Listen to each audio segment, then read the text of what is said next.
Hello everyone, welcome back to Maximum Automation.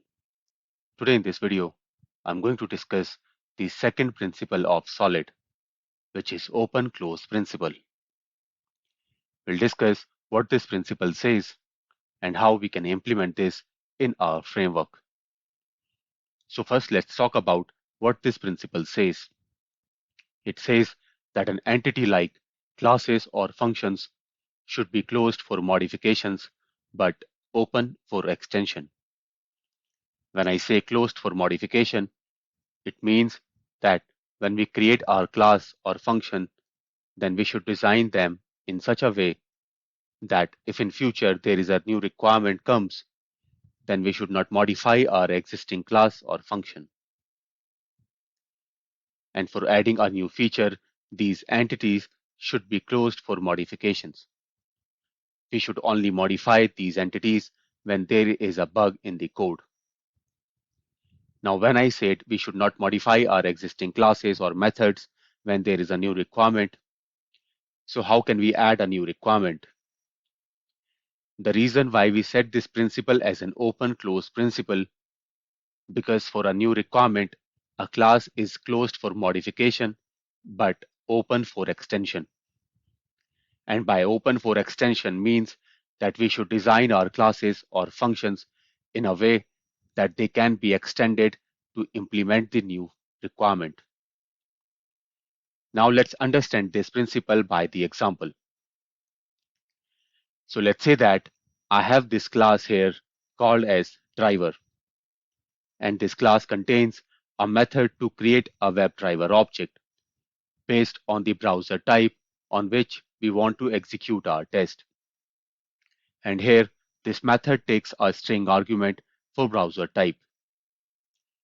And because I can have different values for this browser variable to run my test on different web browsers, and to execute the test, I need to initialize the WebDriver object using different browser drivers. So for that, I'm going to add an if condition over here where I can compare if browser value is equal to Chrome. And when it's Chrome, then I need to first create an object for Chrome options equal to new Chrome options. And after that, I can create the WebDriver object by using the new Chrome driver. And I'll just pass the Chrome options in the argument. So when I have a browser as Chrome, then here it will create the WebDriver object based on Chrome driver. Now let's say the second browser on which I want to execute my test is Firefox. So to create the WebDriver object by using Firefox driver, I'll just add an else if condition where I'm going to compare if the browser value is equal to Firefox. And when the browser value is Firefox, then first I'm going to create the object of Firefox options by using the new Firefox options. And after that, I can create the WebDriver object by using new Firefox driver, where I'll pass the Firefox options in the argument. Now let's say this framework or class only supports two types of browser to execute the test. But if in future there is a new requirement comes that we need to run it on another browser and the browser is Internet Explorer, in that case, I need to come back to this class and then I can add a new else if condition to compare if the browser value is equal to I. And then I can create the WebDriver object by using the Internet Explorer driver.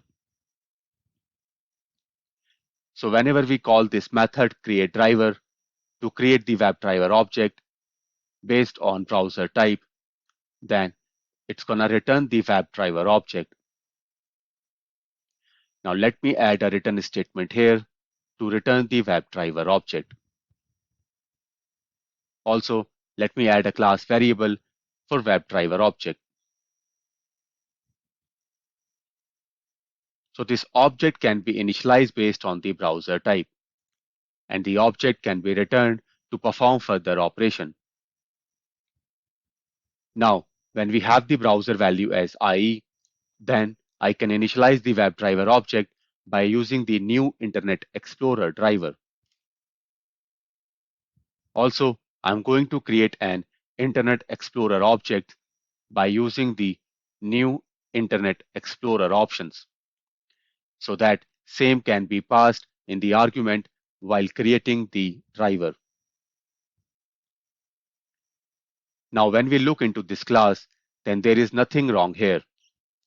This class will work as expected. But the implementation which I did is not following the open-close principle. Because if in future there is a new requirement to add support for another browser, then we need to modify this class to add a new if condition for the new browser type, which means that this method is always open for modification.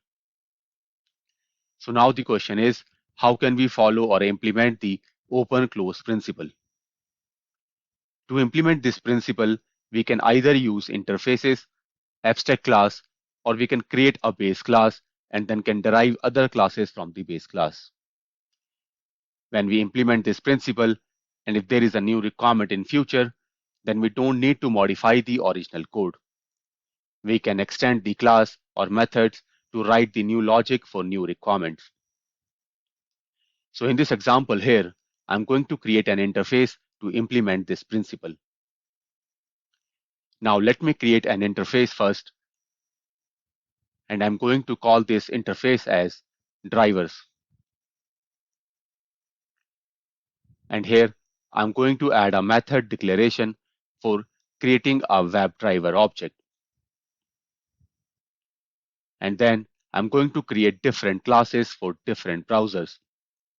And all those browser classes will implement this interface, which contains a method to create a WebDriver. So let's add a new class, and I'm going to call it as Chrome driver. And this class will implement the interface drivers, which I have just created. Because it implements the interface, so the method declared in the interface also must be implemented.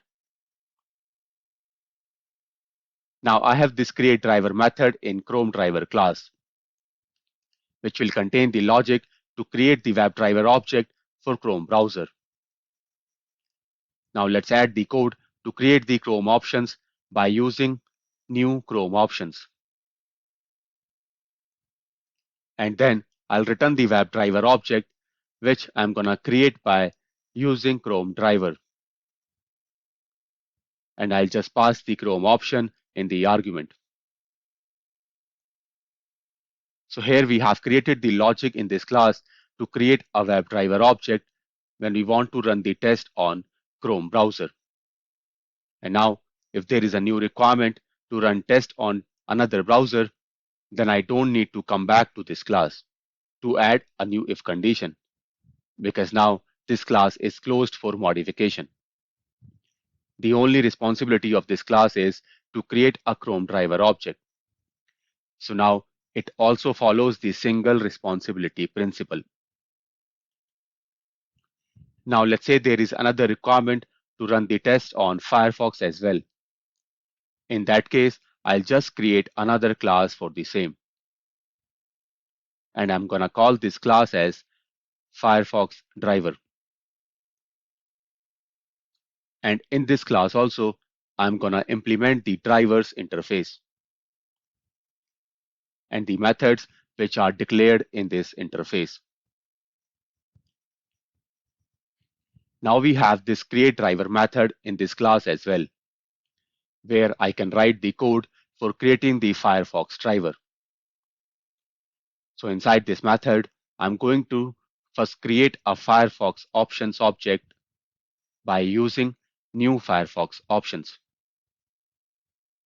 And then I'll return the WebDriver object, which I'm going to create by using Firefox driver. And after that, I'll just pass the Firefox option in the argument. Now you can see that for adding a new requirement, I did not change the existing code base in Chrome driver class because that class should be closed for modification. But as mentioned that the class should be open for extension, and I have created an extension of the class for the Firefox browser.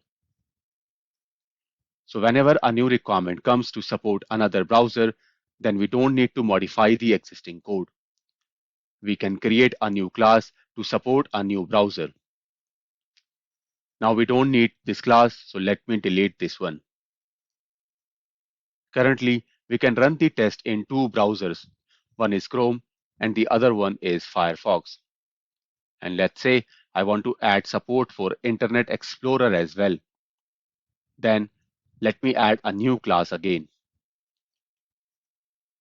And I'm going to call it as iDriver.